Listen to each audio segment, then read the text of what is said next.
Bring in the presidential historian, Doug Brinkley. And Doug, it's great to have you on the show because I'll just say it right up front. We're not the best in TV news in real time, always in putting things in context. We're dealing with it literally yesterday in real time. On this show 24 hours ago, we had a headline that said, well, the president's not going to be facing charges. But then I want to put up on the screen, Joe Khalil and I, who you just saw, were on together. And we saw this in the report where the special counsel's report called the president a sympathetic, well-meaning elderly man with a poor memory. And that was the quote. And we said, boy, this is probably more of a political story than it is a legal story. Is this a week that we're going to remember, that's going to go down in history, as you might say? How do you see it?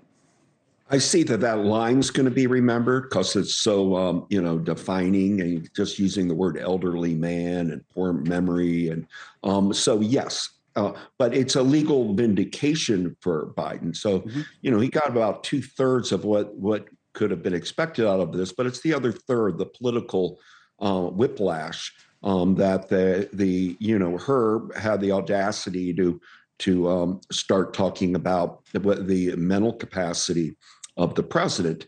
And this is just, catnip on steroids for the GOP. I mean, they're going to be running this report. They're going to be demanding its release. This is the new 14th Amendment, Section 3, called the 25th Amendment. They're going to say that Biden's not fit for office.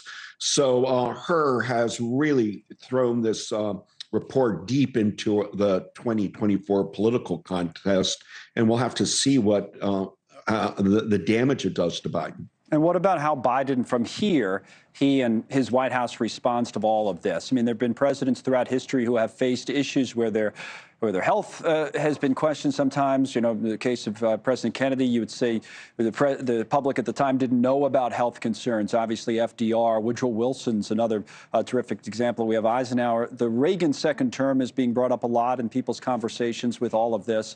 How do you view this through the lens of history and what Biden might be dealing with, and how then he should take it on from here? Well, great question. Public health matters in presidents. We know that when Woodrow Wilson was debilitated with a stroke, it was actually his wife, Edith, running the show for about a year. And Ronald Reagan, it's a debate of this last year, whether he had early Alzheimer's or not. Biden's got an issue. This is the issue he's going to have to prove. Now, whether he wants to go to get a medical fitness report and release it, whether he wants to try to up his game on the campaign trail, they're going to have to make some decisions. What doesn't work is what happened last night.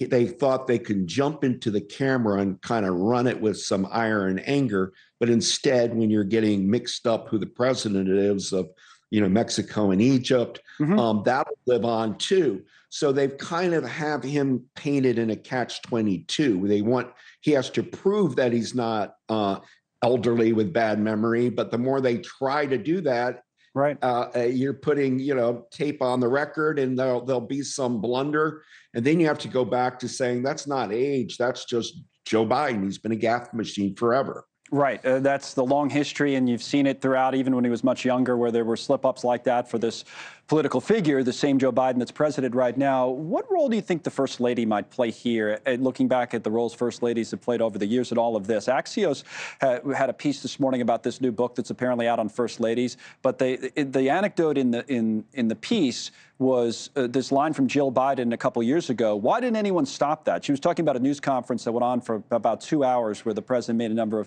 of mistakes. And a lot of people are thinking about whether that would have been a similar reaction she had last night. I would not have had him dash to the cameras last night, but I think they wanted to, show that he's amped up and wasn't asleep. But it kind of boomeranged on the White House. Jill Biden's been a key all along. I mean, Joe Biden doesn't have somebody that he's listening to really except her. If she wanted her husband to get out of the race, to say that, let's do what LBJ did in 1968 and not run, that due to health, due to the fact that Hunter Biden's been being put through this ordeal. Let's just focus on Ukraine and Israel, Gaza, and let some other Democrat take the fold. They have decided not to do that because they are a team, and Joe and Jill Biden believe that beyond them, lies the abyss of Donald Trump. Yes. And this is their Lincoln. Without us, we're the Lincolns of the moment. It's a scorched field, the death of American democracy. And they're shopping that. Biden's Valley Forge speech earlier in the year is all about, if I'm not there defending our institutions, democracy will die. Thanks so much for watching. Just go to joinnn.com to find News Nation on your television provider. And don't forget to click the red subscribe button below to get more of News Nation's fact-driven, unbiased coverage.